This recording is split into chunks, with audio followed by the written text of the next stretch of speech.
Hello, friends. This is Dave Hurwitz, executive editor at ClassicsToday.com, here with Finster, who seems to be in an extremely agitated and affectionate mood this morning. Aren't you? Yes, you are.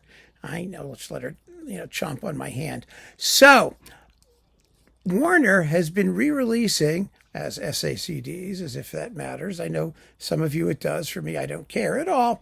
I don't listen to them that way. Karajan's Schubert. Some of it. Now, this particular disc, it contains symphonies 5, 6, 8, and 9, plus the Rosamund music, ballet music number 1 and 2, and the overture, which is not Rosamund at all. It's the Zauberharfe, the magic harp. But that's okay. Karajan Schubert has been largely neglected and underestimated, in my view. Of course, he was competing with himself. He did the unfinished and the great C major, the ninth, which was the seventh or the eighth, who knows what they are. But, those late ones separately for Deutsche Grammophon. But I think this EMI stuff is better, to be honest with you. It was dogged by his own feelings about Schubert generally. He didn't really like Schubert. He said after he did the ninth for the last time, it's like, I'm not doing that again. Of course, he still did it twice or 3 times or however many times he did it. But he was never really known as a Schubert guy, number one. And he was never really known as a classical period person for the early Schubert symphonies. So when he did the complete cycle, it was a bit of a surprise. And it got... there's a lot of great Schubert 8 and 9 and things like that by lots of people. All right, you're good now? Yes, okay. Yeah, so when he did those, it was like, no one cared. It was just a ho-hum response. All right, let's get back here. All right, we're okay now? Thank you. So, and that wasn't really fair, because they're really very good performances. I think one of the things Karajan might not have liked about them was the fact that Schubert does not respond to the treatment that Karajan liked to give things. Heavy strings, everything else in left field somewhere. Schubert's orchestration was kind of odd.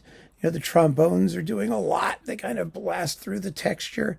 And in order to do justice to the music in the late works, you have to give the brass section its due.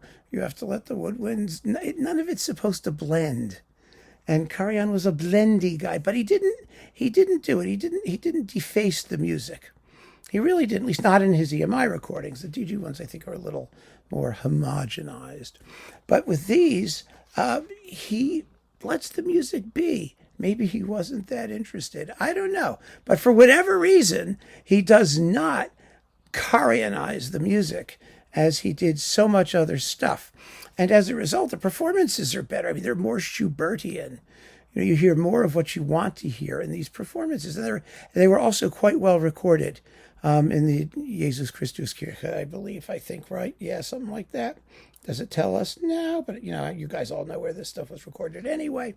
The remastered sound is fine. It's not really better than what it was before. It was always pretty good. But they're fine performances. 5 is lovely. As you might expect, the string playing is absolutely gorgeous. 6 has a certain rambunctiousness that was kind of alien to Karajan, but he lets it happen. He lets it go. The unfinished is very dark and gloomy in the first movement. I like it. I really, really like it. The slow movement, the Andante, is just serene and lovely with gorgeous woodwind solos.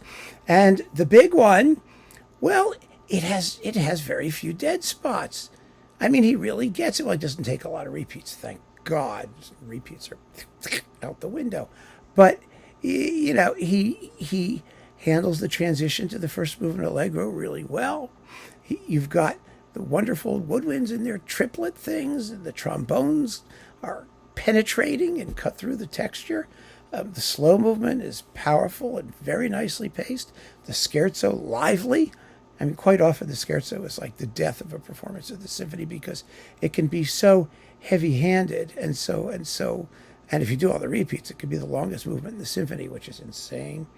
And the finale is really, really energetic. And when the strings hit those low C's at the end, you thump, boom, boom, boom. I mean, there was no string section in the world that could do what Karajan made them do here. At this point, anyway, it's really, really striking and powerful. So, what's not to like?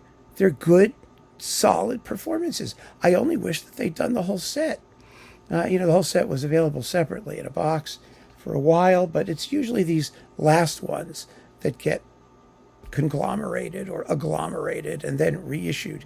But they should have done them all and just released the whole thing. That said, this is like the Bruckner 4 and 7 that just came out, contemporaneously with this. I mean, it's a twofer. It was a twofer before on EMI, and it's beautiful.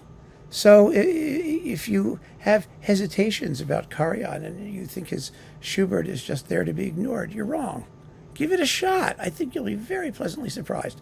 They're extremely beautiful performances and not at all predictably Karajanized.